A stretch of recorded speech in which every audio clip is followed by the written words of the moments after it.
বাংলাদেশ চীন সম্পর্ককে আরও কৌশলগত উচ্চতায় নেয়ার প্রত্যাশা ব্যক্ত করেছেন বাংলাদেশ ও চীনের প্রতিনিধিরা।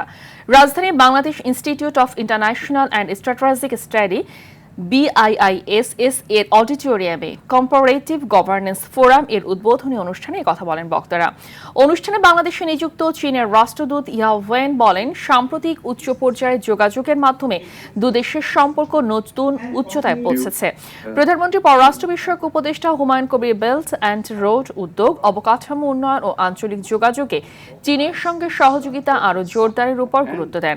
তারেক রহমানের সাম্প্রতিক চীন সফর দ্বিপাক্ষিক সম্পর্ককে নতুন উচ্চতায় নিয়ে যাবে বলেও আশা প্রকাশ করেন তারা। Prime Minister on Foreign Affairs workshop forum late last year through investment in disaster preparedness. চীনের উন্নয়ন অভিজ্ঞতা বাংলাদেশের জন্য গুরুত্বপূর্ণ শিক্ষা হতে পারে। তাদের বিনিয়োগ, প্রযুক্তি ও উৎপাদন সক্ষমতা কাজে লাগিয়ে শিল্পায়ন, কর্মসংস্থান এবং রপ্তানি বহুমুখীকরণের পাশাপাশি অবকাঠামো ও যোগাযোগ খাতে সহযোগিতা আরও সম্প্রসারণের সুযোগ রয়েছে। বাংলাদেশের ভৌগোলিক অবস্থান কাজে লাগিয়ে পরিবহন, বিমান চলাচল, পর্যটন ও অবকাঠামো উন্নয়নে চীনের সঙ্গে সহযোগিতা বাড়ানোর উপরে আমাদের গুরুত্ব দেওয়া উচিত। The leaders of both countries agreed to elevate. প্রধানমন্ত্রীর সাম্প্রতিক চীন সফর ছিল ঐতিহাসিক।